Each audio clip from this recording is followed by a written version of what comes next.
Hi, Elle here at pressure-free.com. I've been silly this evening, so bear with me. Topic tonight is time in the context of, are you an early person, an on-time person, or a late person? And do you get upset if you wait for people, or you're upset or annoyed when people are trying to get you to hurry? We all seem to have we all march to our own drummer. You've heard that phrase before, but when it comes to time, I think that's really true. I think it's because of my violin training and performance that I tend to be early for everything. I used to be about at least half an hour, 20 minutes early to everything. But when I started my career in management, I realized that I was kind of wasting a lot of time if I got there that early for a meeting. But usually it's 10 minutes before a meeting. I'm ready to go. Everybody's a little different though. And I've worked with people who are like on time. They'll be right directly at the time it is, or 10, 20 minutes later, sometimes even half an hour later. So I have had to, because I'm an early person, early bird, I have to be really careful not to trigger the stress response if I'm waiting for someone, if I'm expecting somebody to be somewhere and they're not. Especially like the times when someone's supposed to be picking me up and I'm all ready to go and they haven't arrived. That used to make me really nervous, to be honest. And so how about you? Have you ever noticed that you start to get a little anxious if you're expecting something to happen at a certain time? This is certainly me and many of my clients too. So if you live with someone who has a different experience about time, like maybe you're the later person and they're the early bird, it's really important to make sure that you're not triggering the stress response when around this issue of time, because there's so many times during our day where we're having to do something at a certain time or meet with someone or pick someone up. You know, all these things are requiring us to pay attention to the time. So here are some tips for you.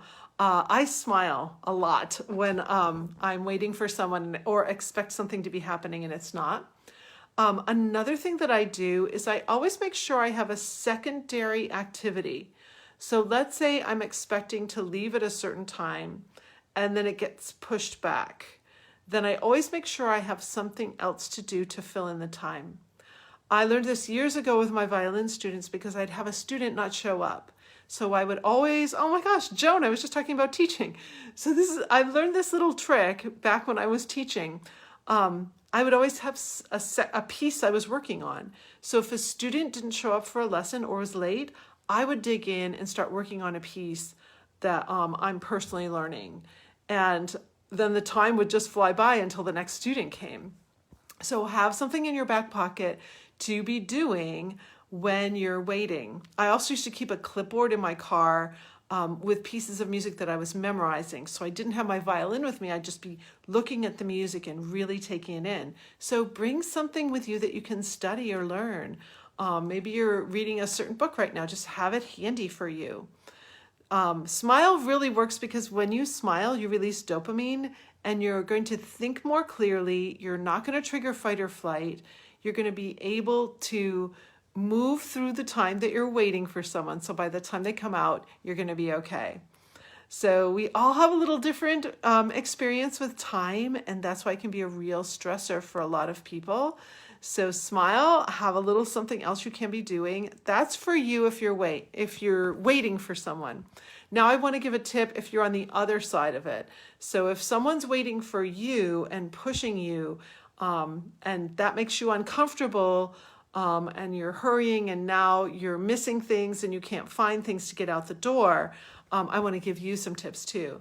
So again, I want you to just get a little smile on your face, like, I'll be right there.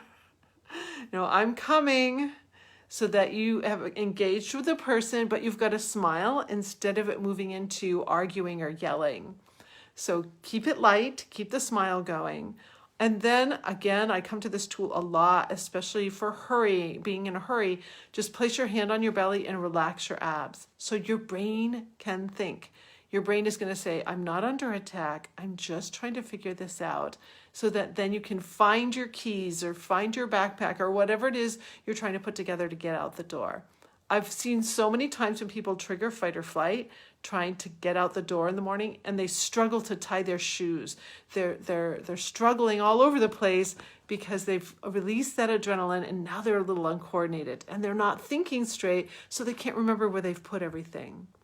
If you can avoid that, if you can have a little more gentleness and patience around time and not trigger fight or flight, things will go much smoother for you. So I hope this is helpful. I hope you have a great pressure-free night. Bye.